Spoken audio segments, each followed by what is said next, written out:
Hi, welcome back to Just Checks Out. I am Jess. Shocking, I know. And it is in fact short for Jessica. Again, I know you guys are just so shocked about these facts. So, it's a little late in the year, month, wonderful, wonderful world. And there is a reason for that. So, I have been really sick in June and through the early part of July. I've had a lot of teeth issues, and if you have teeth issues, you know the pain. And yeah, I have my ring light, but I don't feel like setting it up. Sorry. So the light may be all kinds of special because the sun is going in and out here in Germany, where I don't know what to tell you. I could actually move this and you would see. See, look, you can't see me at all if I don't put this here. Okay, so like I was saying, I have been really sick for the past couple, I guess a month or so. And so creating content was really not something I could do. Like there were times I couldn't even eat or breathe because my teeth were so bad. So I decided to do something about it.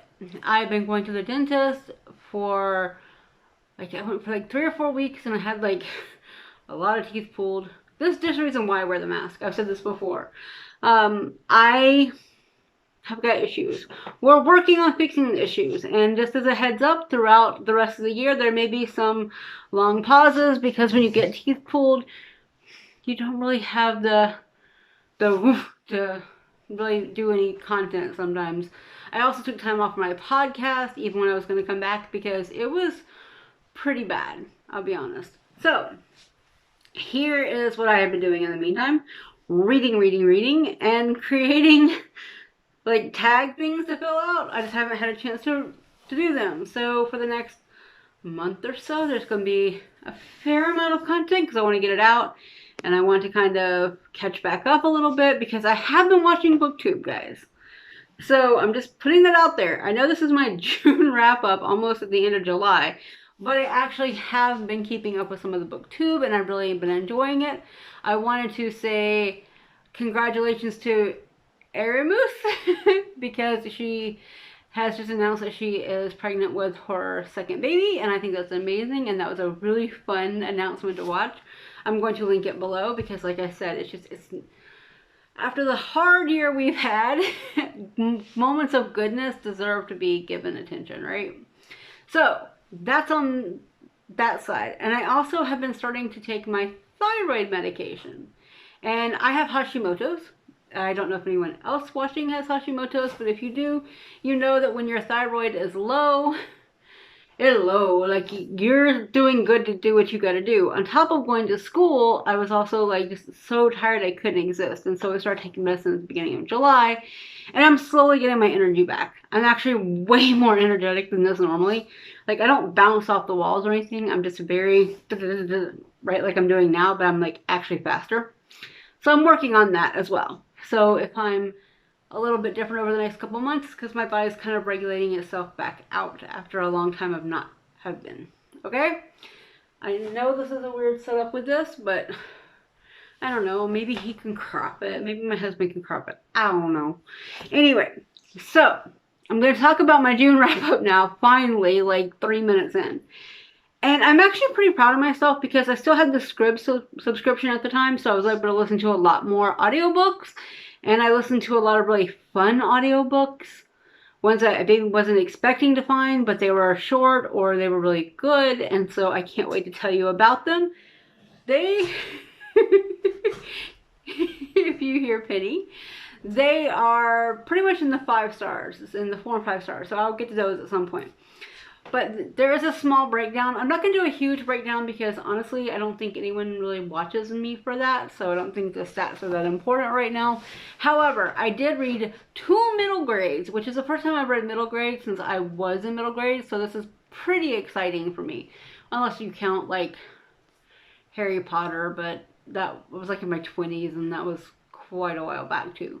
And then I read 3 YA and 9 adult. So a nice mix of content and writing and the way things are written out, and I think that's really cool.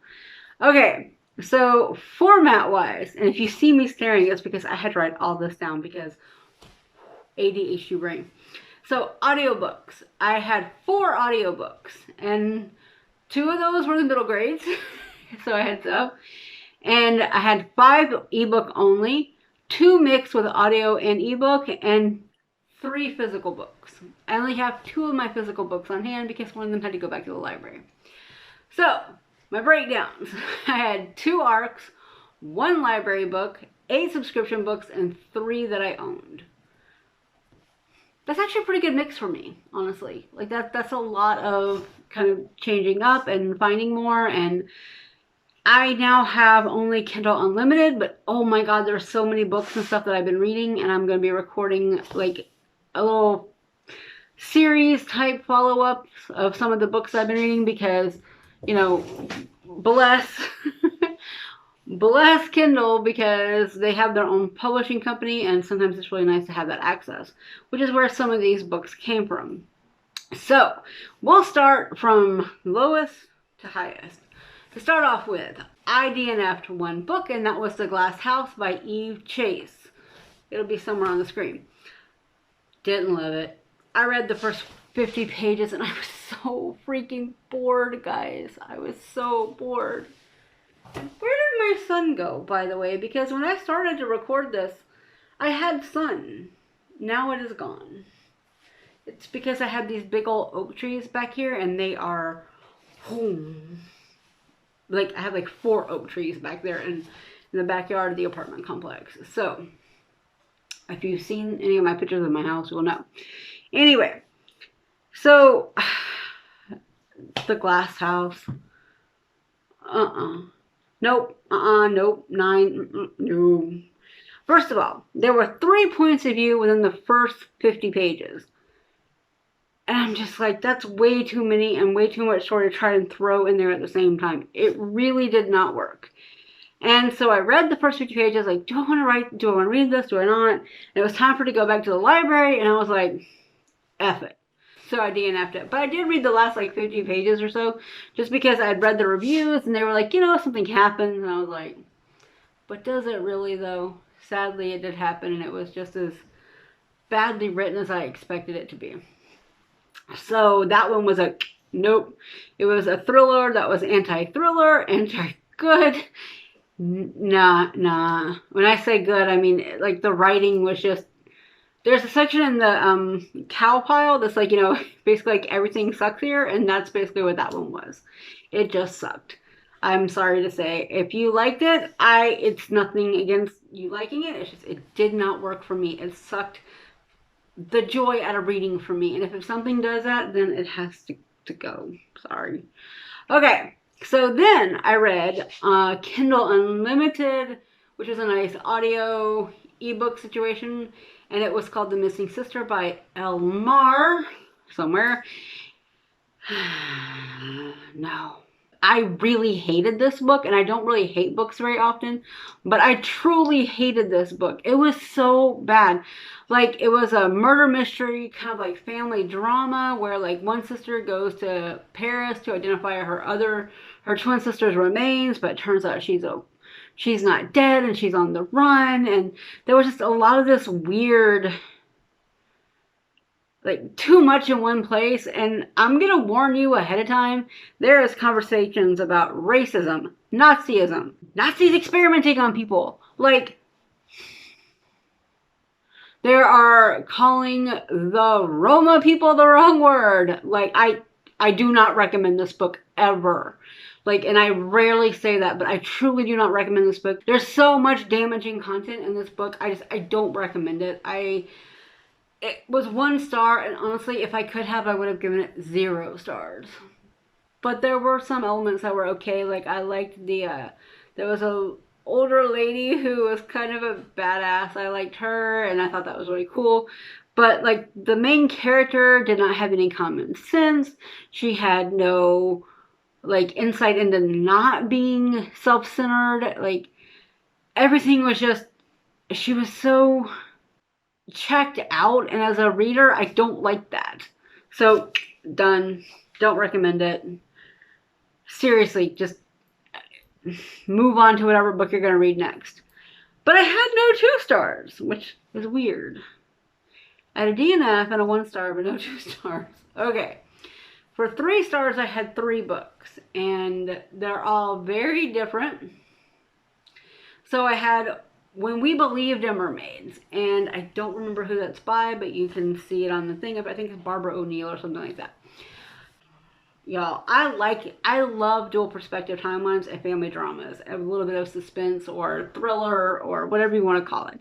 Those are my jam. Like right now, this summer, I've been so into those kind of books, especially the dual timelines. They've really been hitting that one area, the historical fiction, historical fiction, romance, or just like family dramas and stuff like that, which I'll talk about later on. I read a couple of those, more of those, but this one was not it, guys.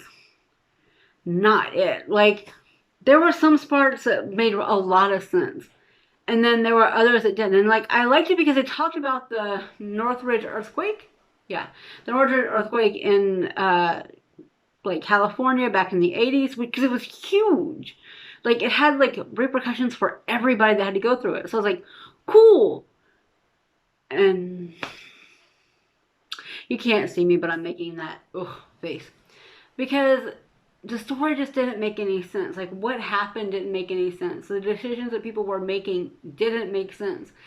And, like, it starts out, so one sister has said that she's, dead. She pretended to be dead in this, like, train collision that happened, like, near Paris, I guess. Like, I think it was, like, 15 years prior or something. And so, they're, like, the dad had died in the earthquake, so that left the mom and the sister, and there was all this family drama about, like, the family drama reminded me a little bit of Taylor Jenkins Reid, but without the nuance. So there was that kind of feel to the relationship within the family and the parents, and there was a whole bunch of other stuff that made no sense, and it was just not great, to be honest. And then you get to the resolution, and you get to the like past, like, ending resolution, and it was 3 stars. Like, it wasn't terrible. Like, if you want a quick read, maybe read it, but, like, don't go into it with higher expectations of what you should, like I did, because it turns out, not so good. So I'm gonna say that's all for that. But again, like, the quality of writing is fine. Everything was good on that side. It just was missing that key factor to make it a great book, or one that was really engaging. And then I read The Bottle of Tears by Nick Alexander. I remember that book because, dear God in heaven, I forced myself to listen to this audiobook. This is, again, one of those, like, mixed media book deals, but mostly I just put it as an audiobook because I think I read, like, maybe 5 pages that was not. So this one is set in London, and again, it's a dual timeline. Like I said, like, that's been my jam all summer long. I don't know why, because, like, I haven't been reading much romance, but oh my God, have I been, reading this, probably in part because so much of it's on Kindle Unlimited, to be honest. It's a major part of their, like, free, well, not free, but they're, like, $10 a month catalog or whatever. So I was listening to it, and it was a man writing about women, talking about a lot of trauma and things that went on within their family, fracturing it, like narcissistic parenting, like pedophilia, like, and then in the middle of all that, you have, like, this one kid who is, like, he's, like, I guess 14 or something, and he's facing something, and he, like, attempts to commit suicide, and there was just so many things in this book, and I was so tired of the rich lady's racism and elitism, because the youngest sister was a person that I kind of worked as a counselor with, like, the Syrian refugees and the people that were coming through high trauma and stuff like that, which, love that. Oh my God, I'm so there for that. I was not here for their story. Can we go back to the Syrian refugees? Because they had a better story. This one was just full of melodrama, and it was like, not even the good Jackie Collins melodrama. It was like the tired, played out. Why are you writing about this if you don't understand the implications of what you're writing? I had so many meetings. Like, the only reason this book got 3 stars was it was eh. But I'm honestly thinking I should probably drop it down to 2. So it may be my 2-star for this month, because I got so frustrated with this book. I could not. I could not. I finished it, and I'm so angry at myself for not just DNFing it to start with. But again, it's free. Well, not free, but like it's one of my many books I can read. So I want to, like, I'm trying to read more things, to read more genres, read more from like other countries, and I'm just like, no thank you, keep it moving on. And then the third book was Pariah's Lament. This one was an ARC sent to me for a tour, and I talked about it on Instagram, and I will link that link below. But I gave this one 3 stars because I felt like it's set in a shared universe, and if you haven't read those books, you may be really confused, and that's why I didn't necessarily fully enjoy it. Like, I think the writing is fine. I mean, like, if you like D&D, you are going to love this book. I do not play D&D. My husband adores it. Sven adores it. So say hi, Mr. Editor. But I think that I didn't like the men in the series. Izzy is the lead female, and I honestly think she should have been the straight protagonist from the beginning, because I feel like the men didn't really offer a lot. Like, if she had been that character, like, so, like, you know, in D&D, how you have, like, your characters have these arcs, they go on these adventures and stuff, and that's actually kind of how, like, how it's put out. It's, like, put out, like, the sections are in, like, episodes and stuff like that. So I definitely got the D&D feel. But I just felt like maybe the wrong person was the lead in the story and the wrong person starting out, and I didn't really care about the people in charge that, you know, you start out with. I was like, give me Izzy or give me nobody. Like, it didn't make any sense. And then, like, one of the characters whose name I just completely blanked out on remind me of Charon from Stargate Atlantis. So if you love Charon, you're probably going to love this character. It's a really fun character. It got a lot of, like, knowledge in it, and kind of talks about the culture and the past. And I really appreciated her giving that kind of fullness to the Unmasked, who she's in, you know, the leader of. I really think that was important, and I really appreciated that. There's also this other story about, like, political intrigue, about how, like, someone is trying to go in and, like, get rid of all the leadership in this one country for the other country, and which, again, it's high fantasy, which I really actually love high fantasy. I grew up in my, like, teenage years reading a lot of high fantasy. I feel like this book should have had more reader-friendly access to what they're talking about, because I don't know the universe. And so if you're just walking into a shared universe, you have to do something to kind of give us a heads up, right?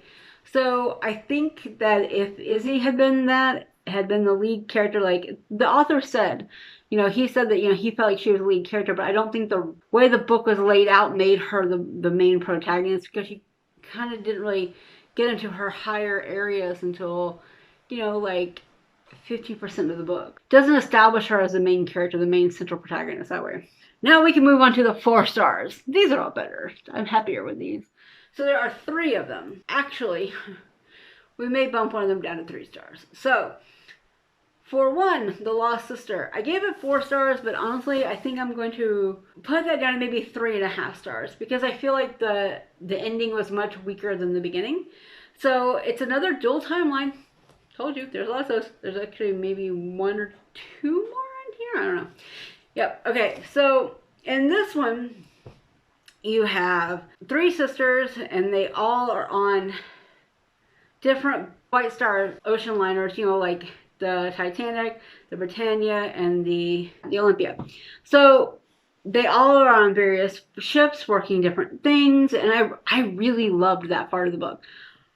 If it could have just been that book, I probably would have given it like 4.5 stars. The contemporary storyline really let me down on that, and I'm noticing that may be a problem for me, because again, this is another British book. Nick Alexander was also a British book And I think this one kind of had the same problem of the contemporary was so much sedated and subdued that it didn't really work, and like what happened and what was making the big problems in the family was not one that really mattered, to be honest. So I don't know. I think that there's a couple of scenes that are fantastic because, again, it does include the Titanic. It does include people being on the Titanic. And I just think that's so cool. Not the cool because people died. Cool because you're taking events and what may have happened. And I will say it does remind me a little bit of the movie Titanic, and I don't mean that in a bad way. I mean like the like third level, and you can definitely see because the sisters on this were all like the people that work with like as the maids, like you know the different levels and stuff like that. So I really enjoyed that. Highly recommend that part of it. Again, the between the ending and the contemporary, it kind of like dragged it down a little bit, and I think that if it had tighter editing, more of a developmental, tighter editing on making sure the story was concise, it probably would have gotten a much higher rating because I genuinely enjoyed the writing. I just felt like maybe between the editing and all that, it just kind of, you know. Then I read Wicked Lovely, which I gave 4 stars. Now, I should mention, I love the series. Like, I read it a decade ago, and I loved it. So I was in my early 30s, because I turned 40 this year.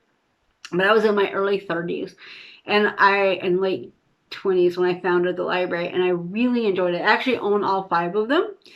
And so I was like, oh, this is really interesting.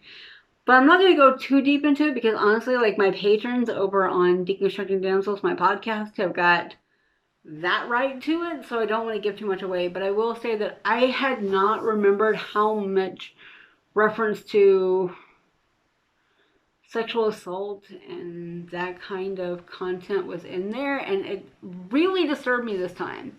Like, I'm not young, but because like this is a YA. I should mention this is also a YA. So I'm mentioning that because it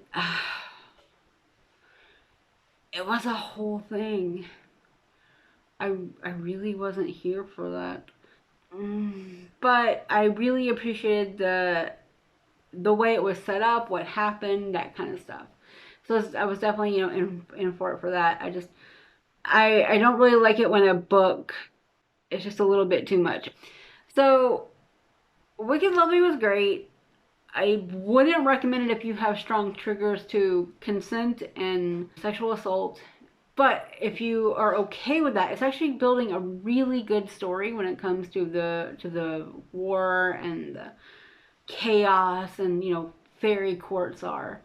Again, Melissa Marr, this came out in 2007, so it's been quite a ways. And in fact, I can show you my copy. I have so many annotated notes. Notes. And a lot of them say unnecessary at this point when it comes to sexual assault. Let's see. Attempted rape and harm. But yeah. So like it's a whole thing. Like literally most of these lines are like that. You know, it's got like key death line and then like beer is obviously Titania. Yeah, Titania. One day I will get that name right. I always hate that name. Just like I hate the word titanium for that same reason. Anyway. Or Athena when it comes to kind of her role. And Bera is the Winter Queen. So there's a lot of that. And Danya is the Winter Girl. And there's a whole storyline of that. So like I said, I'm not going to go too deep into it. If you would like to, you can go to the podcast. Or I can talk to you in private about it. Alright, and the final 4-star was Ring Shout. Yes, Jess Owens has been talking about this book for a while. And so was Elizabeth, Reading Riley, I believe. I read it because it was short. It was only a 5-hour audiobook. And again, I had my Scribd service and it was still available. So I was like, yay, I can read it before it goes away. Because a lot of the more new stuff I can't afford. Because even though I'm paying with my American credit card, it's still making me pay the German version. But anyway, So it's like $3 more a month. We'll put it that way. I don't think it's worth $12 a month. Not for the fact that I was mainly using it to get the audiobooks, because that's really what I need to listen to more, because right now my ADHD is kind of all over the place, and so I want to make sure everything is going as it should. But anyway, so Ring Shout, I gave it 4 stars. And it had nothing to do with the writing. I actually really enjoyed it. I'm just not a horror fan. And somehow my brain did not process it's a horror book. You would think I would know with reading Riley recommend or talking about it. But anyway, so I was like, not my jam. So that kind of took it down a little bit because it's just not what I enjoy. But I will say, I definitely enjoyed the story itself. And I think that it's horror with gore, but it's not like watching a 1980s horror movie. You know what I mean? Like, there's the deaths and things like that definitely have their moments, and there were so many good stories. See, it's set in Macon, and like Macon, Georgia is about, I don't know, 50 miles, I guess, to the south of Atlanta. And I used to go through it all the time when I was living in South Georgia, coming back home to Atlanta. So I went through Macon a lot. And Macon has got a pretty varied history. This is set in the early 1920s. I think it was like 1921. No, wait, couldn't be. So it was set somewhere around there. I think it was 1921, but it may have been a little bit before, a little bit after. So we're going to say around there. And it involves the KKK that we know, and then the Ku Kluxes, who are monsters that must be defeated. And I thought it was really interesting. The story was great. Like, if you've read Zora Neale Hurston, or a little bit, or if you've read Alice Walker, you can find the way that those women tell tales in this story, right? Like, you can see the influence of the levels and the eras of writing this, because it's talking about, you know, African Americans, Black Americans, and their experiences post World War I, and, you know, living in the South and surviving. And there's a lot of conversations that are really good. I mean, truly, the writing is spectacular. I just don't do well with horror. But I do recommend this book. Absolutely recommend this book. If you can handle the content, read this book. It's like, if you have the audiobook, it's only like 5 hours long, I think, is what it said for me. But I don't know if that's... My dog is stretching. I don't know if it's 5 hours long, really, or if it's 5 hours for me because I had it at 2 times the speed. But anyway, it's fairly short. And I picked it again because it was short and I wanted something to end the month on that was really good. That one was a really good book. The layers and the depth and the world building and how things work, and it really worked. And if you were from Georgia especially, you will understand some of the concepts. Like, they talk about Stone Mountain, which I know Stone Mountain has gotten a lot of references lately, but if you don't know, Stone Mountain's got the Confederate leaders on the side blasted out. Very like Mount Rushmore style. Not great. Don't recommend it. But I went there a lot as a child. My family took me and I went. Also, my junior prom was held in their convention center. But anyway, so I went there and I understood what they were saying, even though I went like, what, 60, 70 years different, maybe a little bit more, because I hadn't gone there quite a while before I left.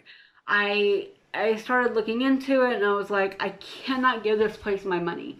There are so many wrong things with that. But I personally would like them to blast the fuck out of the granite and let it go, but no one asked me, sadly, because otherwise I'd be like, nah, carry on, blast it off. Put a flower up there next to some of the civil rights icons that have actually helped our city. You know, not traitors of the Union and all. You know, that's just me.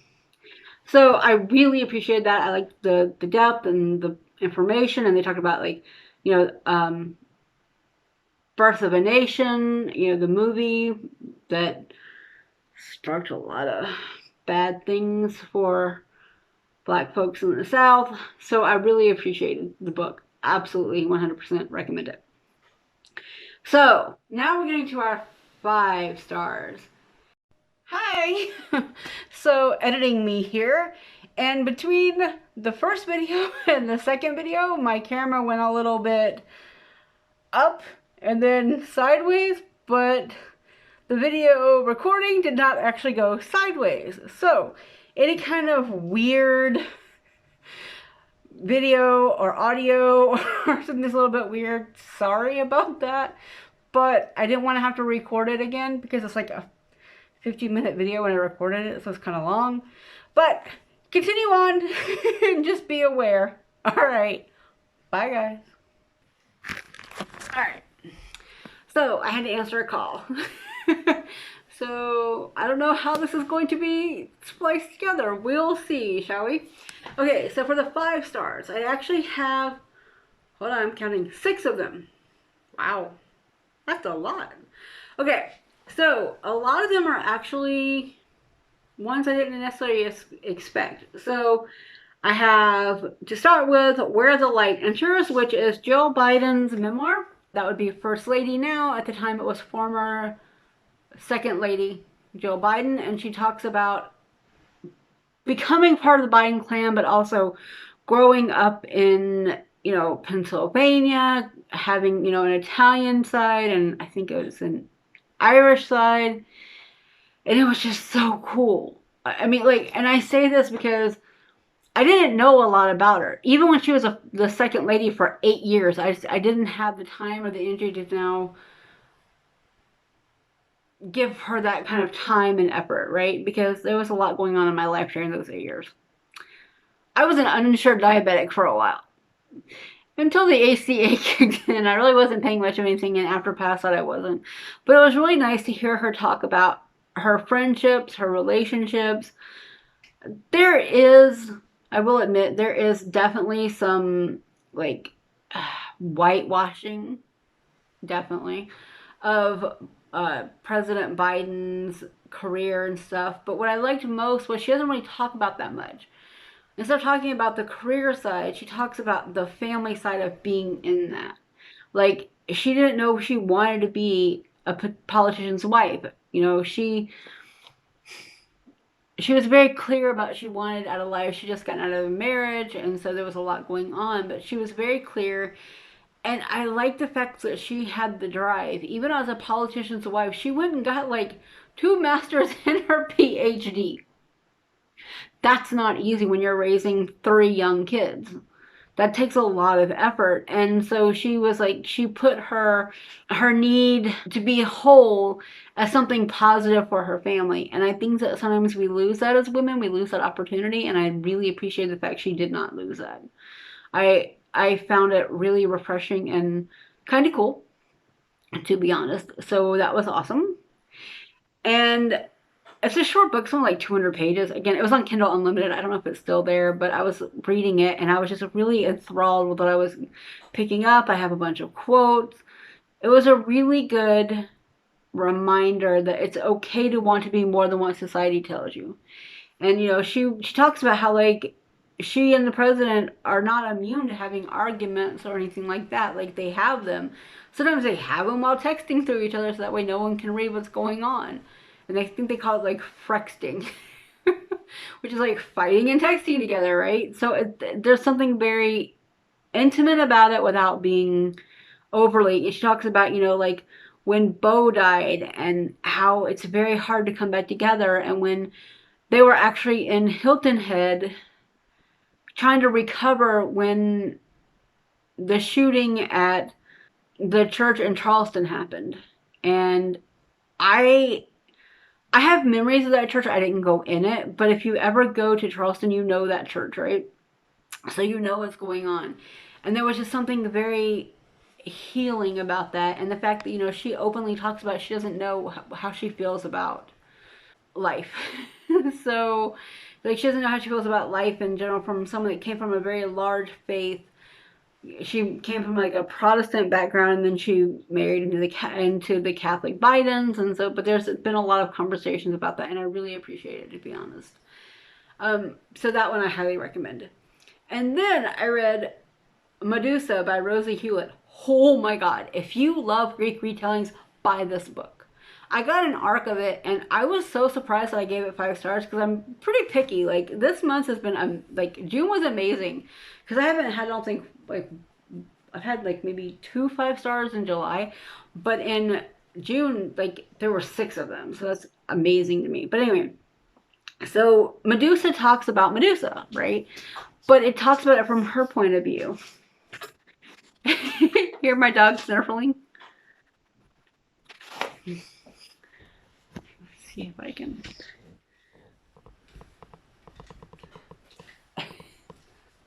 Snurfle, snurfle, snurfle. Okay. So, it was really cool though. I really appreciate the fact it talks a lot about, again, like, rape and sexual assault. So fair warning to that if you are content needing. But but I thought it was a really good book because it deals with her PTSD. You know, what happens when she's forced to carry children that she didn't even know she wanted because she was going to be a priestess to Athena, who, you know, turned her back on her and punished her, and so there was all this going on. But it was this really strong, and she and Perseus have this, like, interesting relationship you don't really see in a lot of media. And, you know, Hewlett did a lot of work in humanizing Medusa, and I think that was really important, as well as her 2 sisters, who of course raised her sons, one being a human and one being Pegasus, because of Greek gods. But what was really interesting was how the dynamics worked and how her mother was, you know, basically threw her away and then only wanted her when she became the Medusa that we knew, you know, growing up, the stories that we grew up with her being this and the other. Hewlett did an amazing job. Highly recommend this book. If you liked Ariadne or A Thousand Ships, you are definitely going to like this one because it's got the same kind of build up and communication. Totally recommend it.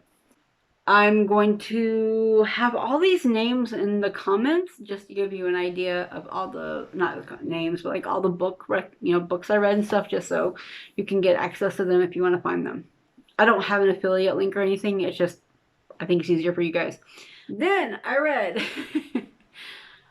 Root Magic. Oh my god, another South Carolina reference. Okay, so Jess Owens is from South Carolina, but I spent about 8 summers and vacations and long weekends in South Carolina for the most part.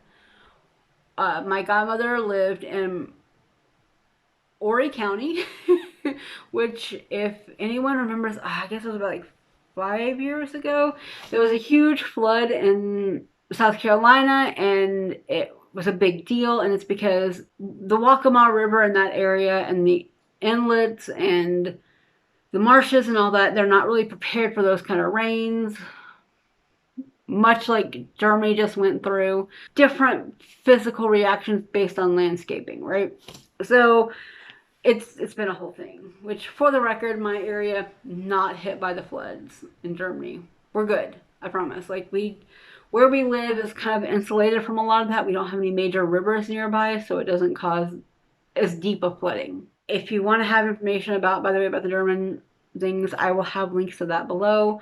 I always recommend Deutsche Welle for that because they are in English, and if you do not speak German, it's pretty easy for you to follow versus trying to read like the Frankfurter Zeitung or, you know, whatever, which Frankfurter newspaper.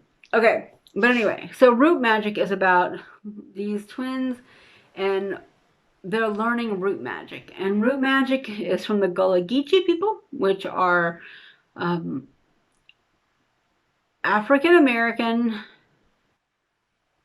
people with slavery descent. Does that make sense? And I put it that way because You know, the Gully Geechee people have a pretty strong background, and there are still people, and Eden Royce actually is, this is almost an own voice because it's her family's history, which I find highly amazing. And I'm going to have a link to Gavin's How to Train Your Gavin. I'm going to have a link to his interview with Eden because this made my interest so much higher. And then I read it and I was just like, oh my god, so good. So it discusses what happens when someone is learning root magic, and root magic is very similar to hoodoo. If you know hoodoo, if you know any of the more combination of Christian and paganistic views, you see it a lot in the South. You know, everyone of course knows of voodoo, but voodoo does not have to be negative. There are limits and there are things that you need. And I read Cemetery Boys earlier this year, and I need to make a video on that. But the Brujeria has a lot of similarities to root magic. So if you are familiar with that kind of books and background, then you can probably figure out root magic about. But it's set in the Gully Geechee area, which is like right in the Low Country. Which, if you don't know, Low Country is around Charleston through Savannah and maybe a little bit below that. It's literally Low Country. It's where it kind of goes into the marsh. Very, very similar to New Orleans, actually. I grew up going to those areas all the time because, again, my grandmother lived there, in Horry County, and near Myrtle Beach, as well as living in Atlanta. I went to Tybee Island, Savannah, that area, Charleston, all the time growing up because it was like a 4-hour trip. And my godparents were retired, so we went a lot. Let me tell you how much I love this book. Oh my god, it was so good. Loved it. Adored it. Highly recommend it because it's got a lot of, like, what do you do when you're growing up, right? How do you survive? What happened? It's set in the 1960s with the twins, and honestly, there's not one thing in that book that I don't love. There are so many cool little elements and additions, and I love that book, truly. I honestly cannot say anything else. I think that Royce did such an amazing job on giving something I knew of but didn't know deeply of, some kind of information for me to look into it further. And that's not the author's job, but it's truly very nice for me when I can find that. Okay, I've already done one about Amari and the Night Brothers. I will link that video somewhere below. I know I did that one because I love that one. 5 stars all around. Like root magic, it's got a very strong message for, I think, black girls that specifically I don't have the message for, but I still got the message, and I think that's really important because the book is strong. Both, by the way, are narrated by Amani Parks because I listened to both on audiobook. That's what I had through Scribd. And I read them back to back, actually. I think it was a very interesting story and how it was put together. And again, I'm going to link my review below, but needless to say, loved it. Okay, then I read Clap When You Land by Elizabeth Acevedo? Yes. So I loved her book, With the Fire on High, in May. Phenomenal. And Clap When You Land. I actually read this and Ring Shout back to back because they were both 5 hours long, and I didn't know how much time I had left on my Scribd subscription, so I went ahead and grabbed it. I will say, if you pause your subscription a few days before your time is up, they will completely shut you out, which makes no sense. But anyway, so Clap When You Land is a story about 2 teenagers who have the same father but completely different lives. And how that unfolds, the way it unfolds, the heartbreak and the issues and all that is just phenomenal. Because what happens when you have a double life and your kids don't know until they do? What do you do? How do you act? Like, what happens when one's wife's marriage is invalidated by law? They are in I want to say the Dominican Republic, yeah. They're in DR because that's what Acevedo tends to write in that area. But it's in verse, and if you have the audiobook available, I recommend it because she does one of the voices and another lady does the other character's voice, and I think the back and forth conversations really need that in the verse. It kind of like creates this really great view. I loved it. I cannot give this book enough recommendations on this planet. There was just so much depth and feeling, and how do you process with finding out the person you love the most is not the person you thought they were, and how do you find that communication and that power and that being togetherness, right? Love it. Truly, highly recommend it. And then I have one more book left. And I'm going to talk about this a little bit more because this is the first book I ever annotated as a booktuber. And it is The Seven Husbands of Evelyn Hugo. Which, oh my god, I love this book. I love this book. So, I should mention that I have a few memoirs that I've read of the stars of the golden era of Hollywood, which is when, she was going on, and some of the background. And so you can definitely see, like, it's very obvious the parts that were taken from other people's lives. Like, there's a bit of a Jane Fonda in there. There is definitely Liz Taylor. I mean, The Seven Husbands alone, right? But, there's Lauren Bacall. If you know anything about her history, there's a lot of being created and how it works out. Evelyn is much more proactive than Catherine and Lauren were. Catherine Hepburn were. But Lauren also changed her name, changed how she processed, got herself out of situation. Ellen Burstyn also did something similar, but I think she was too far more of a contemporary necessary to kind of yank some stuff from. But this book offers a lot of insight into reality. And also, I mean, Evelyn Hugo is actually, her last name was originally Herrera. So there's also a way of not looking ethnic during those times. And, having that blonde hair, that dark hair, changing what you look like to fit. We saw that happen. I want to say there were at least 2 or 3 actresses that definitely had to appear more white than they were. I think Rita Hayworth may have been one of them. I don't know that for certain, so please don't take it. But I'm pinging it that it's Hayworth, but I can't check because I'm on my checker machine recording this. But I definitely highly recommend it. It's got a lot of content. There's a lot of having to be closeted, having to be careful. In the 50s, this was especially important during the HUAC section. That was when the Red Scare was going through and McCarthyism was throwing everybody under the bus. But there's a lot of care and effort taken into it, and there's feelings of what do you do? And I think it's a really strong book because, again, annotations from hell here. Each color means something, but it doesn't really matter what they are. But there are also notes in here. I go like, Celia is very jealous and seems to miss Evelyn's needs as a person. She feels very Richard Burton-esque here. So that should tell you something. I mentioned Richard Burton because Richard Burton had a fiery temper, like everybody knew, right? And then there were like references to like almost like a Drew Barrymore type situation and that happened there. There are so many strong quotes from this book. I honestly don't think I could pull just one. There's one line though, and I think this one sums up a lot of them.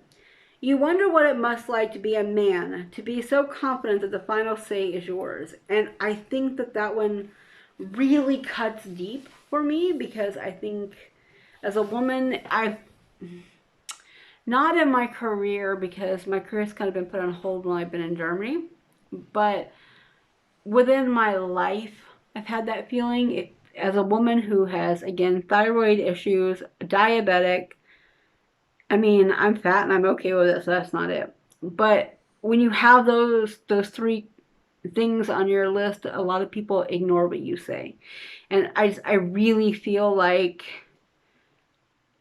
that hit home to me, especially because it must be nice to have that confidence to say what you feel and feel what you say and not have it taken away. Right? So definitely giving that. Highly recommend. 5 stars. Love Taylor Jenkins Reid. I have one of hers coming up in my first half of my July wrap up. So that'll probably come out in early August, by the way. But I have got that, and I may have a second part just because I'm reading a lot in July. Like, I've already got 20 something stories read, so some of these are going to be in group videos together, but not all of them, so I kind of want to give you a heads up on that. But that's my wrap up. Evelyn Hugo, amazing. I see why everyone keeps recommending it.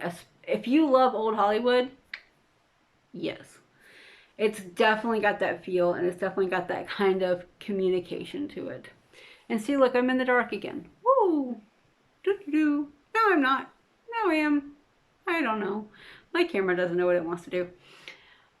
Alright, this is going to be a very long video, so I'm not going to promise you anything, but please tell me what your favorite book you've read in the last 2 months have been, since it's been almost 2 months since I really put anything out, except for the Amari video.